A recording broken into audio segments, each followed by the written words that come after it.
Welcome to the Seller Roundtable e-commerce coaching and business strategies with Andy Arnott and Amy Wees.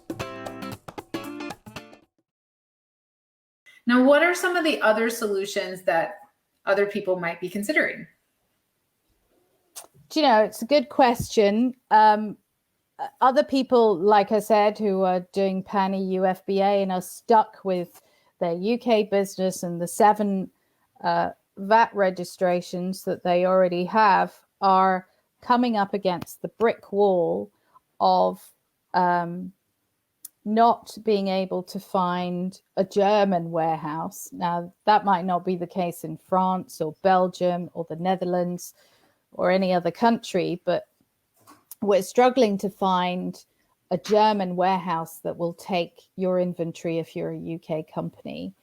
And the reason for that is to do with the cut, the disconnection between you being a UK company with UK VAT as the importer of record. You have to be a European company with a European VAT number. So even if they were able to find a warehouse in Germany to take their inventory, the problem is they're not part of the EU in terms of their business. And so that's a mess. So there's no way to really bill them and kind of deal with that. And the warehouse doesn't want any part of that because they're like, I don't know how this is gonna. So in that case, if you're wanting to move your inventory out of the UK, you almost need to establish a different business and maybe button up all the different, if you had all these VAT registrations under the UK business, it's like you almost need to kind of button that up at the end of and kind of redo everything on the EU side if you're wanting to keep all of your sales going. Wow. Yeah, that sounds like fun. That is going to make anyone groan. So look, I'll be honest, I haven't discovered all the pitfalls of trying to continue to operate as a UK company.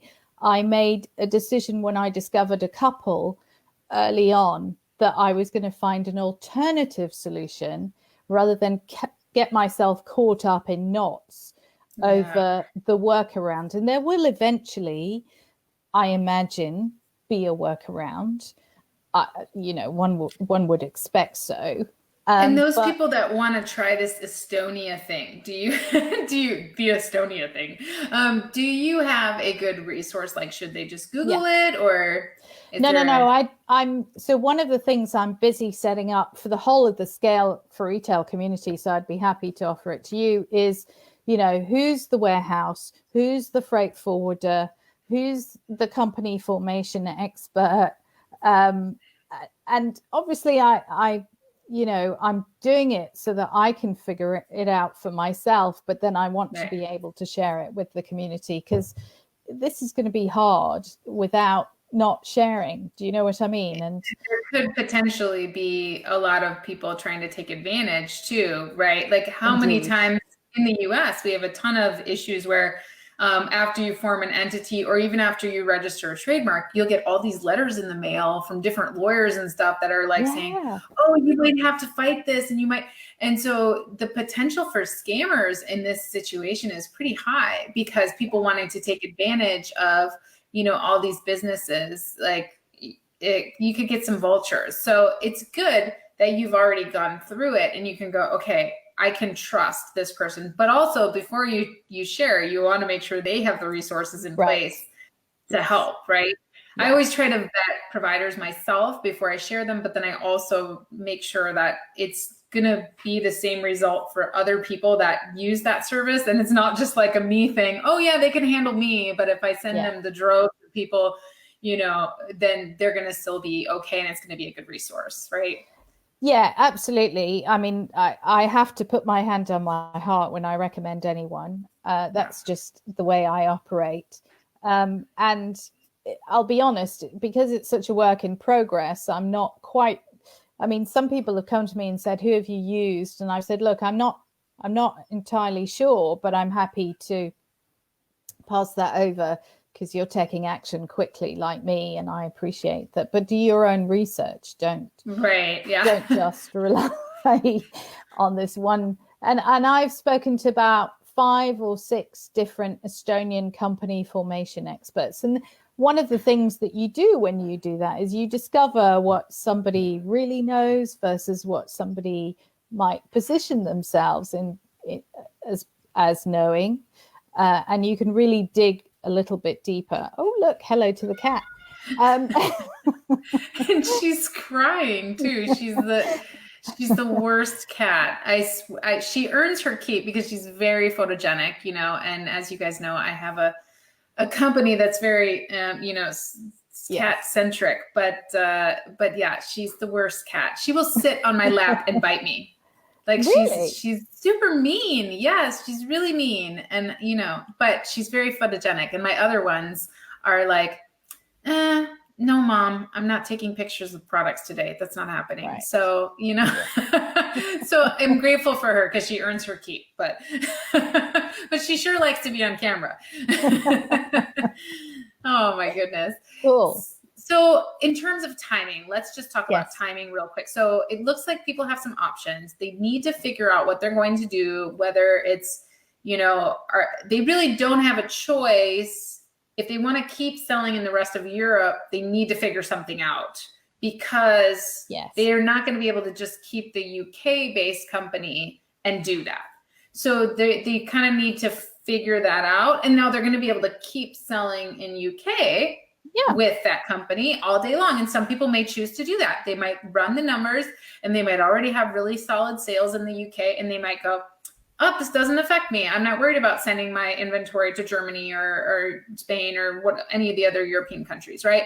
So that's one option. The other option is, okay, figure out how to set up a European-based business so that you're able to move your inventory without the warehouse in Germany going, no, you're not a European business, you're a UK business. We're not taking you, right? Yeah. So how about timing? I know Amazon's provided some information, but you're getting ahead of the power curve. And this whole Brexit thing is supposed to like officially be like in stone as of January, right? The first of the year. Right. But what about timing? So when do you think people should kind of aim to have this set up if they're wanting to keep selling outside of the UK in the other European countries? Well, Amazon have said that they will not continue the EFN program. They only notified us of this week. I thought I had until the end of the month, but they're going to stop shipping your product on the 18th of December, which if you think about it, probably makes sense because it's 7 days before Christmas and it's probably going to be too tight to get to your customer. So effectively, that's when they stop the EFN program, and they've given us another date of the 20-something of December when you have to have your inventory out of any fulfillment centers if you're on the Pan-EU FBA program. So, but because you can't use your UK company to sell, I think. Okay, so that only applies to UK companies. So, for example, if you're using Pan-EU and you have a European company, it doesn't matter. You're good to go. But if you have a UK-based company, you have to get your inventory out of Pan-EU unless you set up a European-based company, register the new company, transfer everything over. Well, there's the difficulty. Yeah, because that doesn't seem... Yeah. No, in theory, yes, that's exactly what you need to do. And I'm so delighted I'm easy to understand. But there is one little niggle here that hasn't been sorted out by Amazon. So when you set up and this probably only applies to the Brits, but it may apply to Americans. So when you first set up your European Amazon account, and if you use your UK company to set it up, like I did, even though I set up my account in America first, I'm a Brit. I only have a UK company. So I used a UK company to set it up. but I'm not on the PanEU FBA program, so to some extent it's probably neither here nor there. But I will have a European company, and I will ship into Germany using my European company, and Amazon will distribute through EFN, even though I don't have a German company on Amazon, because I've shipped it legitimately into Germany, and so far they haven't quite connected the dots and said, oh, I must have Shelley's European company name, and I must have that registered on the Amazon platform. And that's the one thing that a lot of Brits are really running scared about. And I'm a bit relaxed. And the reason I'm relaxed is because they will eventually connect the dots. And at the moment, it doesn't stop me from proceeding with my plan. And they know who I am anyway. So a lot of people are saying to me, well, should I set up a second Amazon account now for my German, France, Italy, blah, blah. And the answer is no, you can't. Of course you can't, because Amazon doesn't allow you to set up a second account in that way. They only allow you to potentially have one Amazon account per brand. If you had another brand, that was different. But if it's the same brand, you're not allowed to have multiple seller accounts, because in their perception, that leads to fraud. Right. They can't control that. Because I was going to say, if it's a different company, you can set up another Amazon account, but you're using the same brand, and that brand is already registered to your other company. And then you would potentially be violating the rules of like listing the same brand under multiple companies. And so that would get you into trouble. Correct. So what you're hoping is going to happen is when everything catches up and all of the accounts get checked, which isn't going to be till like probably March, when everything is like, I'm hoping it's 2022 actually, but anyway, continue. So in that case, what's going to be really interesting is that what you're hoping is when they connect the dots, you're able to say, no problem, I already have this other company. I just need to, for these countries, I need to transfer the brand to this company, right? Yes. And because I'm not going to break the rules, right? And, so it should be fine once everything, and then in the meantime, you're able to move your inventory and deal with the warehouses and stuff because you have your new company in the EU, and you're able to say, okay, this is this company, so I'm going to ship my stuff to you over here under this company, and then in the UK you're dealing with this over here, right? So it's almost like Brexit is also happening for all of these companies, because they're like, okay, I'm going to hang out over here, and we're going to be a British company, and then all of our other business happenings have to be separate companies somewhere else, right? Yes. Okay. Well, it doesn't seem so bad, but it seems like, there's a lot of implications that come along with this. And it's good that we've had this conversation today just to get people really thinking about it. I think there are a lot of people that are considering Europe, and they're wondering, what does this whole Brexit thing mean? Is the UK still the best place to set up a business when I start there? Is it still the launch pad? The answer is no. It's not the launch pad anymore, but do your research. If the UK still seems like a really great place for you to sell your products, you're going to want to set up a UK-based company. And if the rest of Europe is a really great place for you to sell your products, you're going to want to set up a European-based company. You can be a digital citizen in Estonia, right? And you can sell to all of those places, but it's separate now. It's UK, the rest of Europe. And that we need to be thinking about that way. It's almost like, if I want to sell on Amazon Australia, I need to look into what's required for that. And it would be like New Zealand being completely separate, Exactly. It's right there, but I still need to look into New Zealand's requirements. And so that it's really interesting the way that this whole thing is going to work. And also what you said about, how Amazon is going to handle it, because that was the hub, right? That was where everything got set up. And now Yeah, it's the like, European headquarters is in the UK. Well, really? the tax dodging part. I shouldn't use those words. This is going on the internet.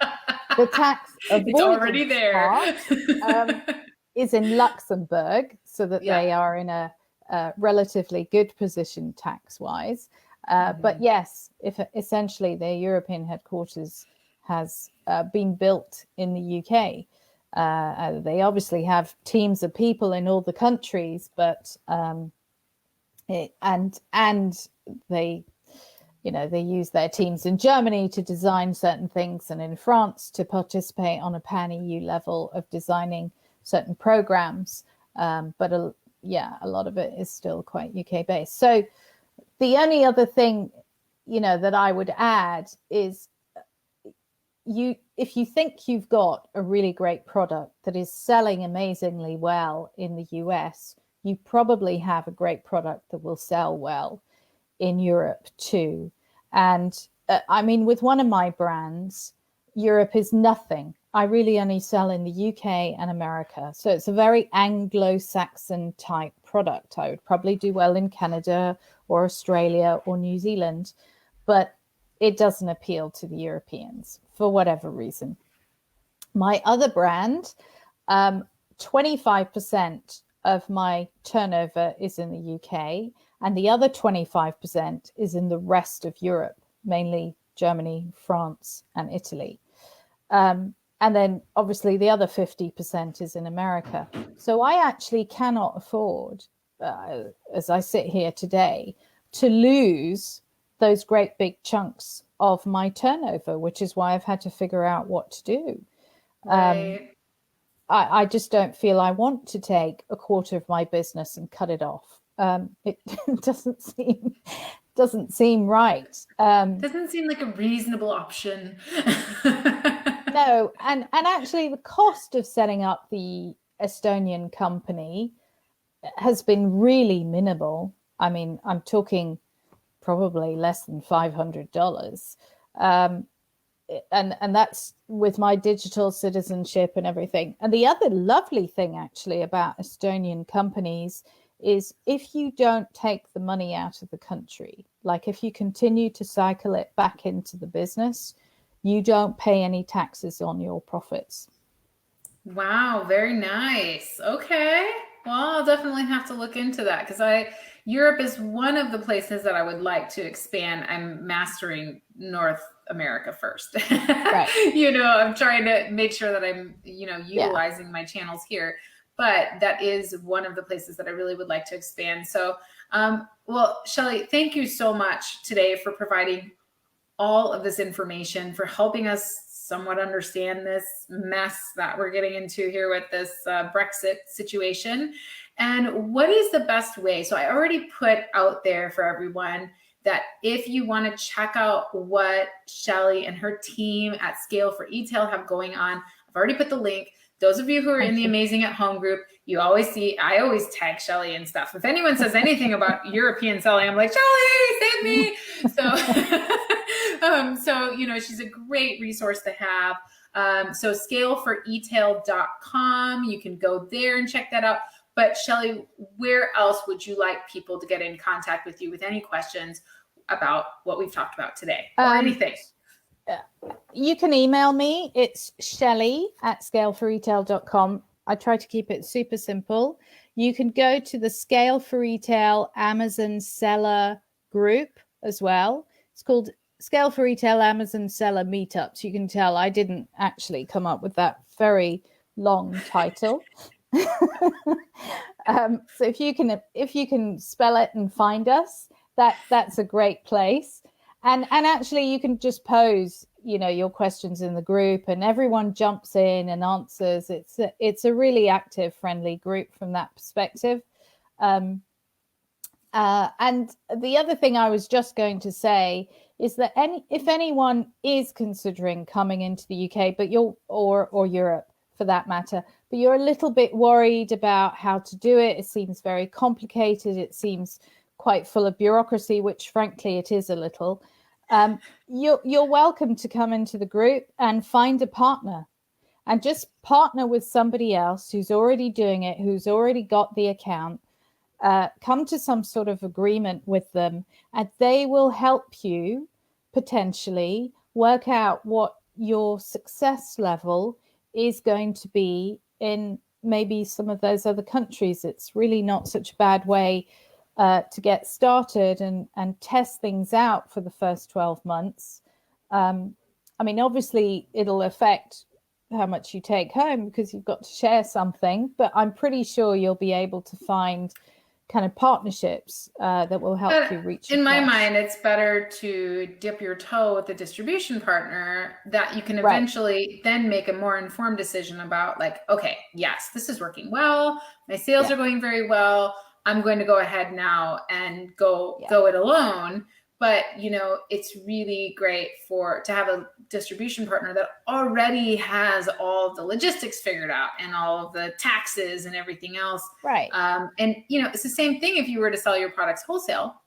Right. You know, you're going to be taking less of, you know, well, and, you know, Amazon fees anyway. So, you know, it all works out in the end. It's a way to dip your toe. It's a way to kind of discover things. So I think that's a wonderful option and a wonderful invitation. So awesome. Well, thank you so much, Shelley, for being here with us. Thank you for helping us navigate this really confusing thing. And yeah, I'm not sure that I've understood it from the beginning, and I've lived in Europe and I still, you know, whatever. So I'm glad that somebody like you who has some more experience in the area can help us navigate it. All right, everyone. Thank you so much for being here today for this Seller Roundtable Extra. Reach out to us anytime. Continue your rating and reviews, and join us later today. We're going to have Joe Reichsfeld on the show, and we're going to be talking about, oh my gosh, I don't even know. Like, just sent me a whole list of amazing things that I want to learn from him because he's just really good at everything. So, so you guys know how I do. I steal all the secrets, and you know we're gonna probe Joe a little bit this afternoon. So, all right, everyone, thank you again for watching, and we'll see you next time on the Seller Roundtable. Thank you. Bye. Thanks for tuning in. Join us every Tuesday at 1 p.m. Pacific Standard Time for live Q&A and bonus content after the recording at sellerroundtable.com. Sponsored by the ultimate software tool for Amazon sales and growth, sellerseo.com and amazingathome.com.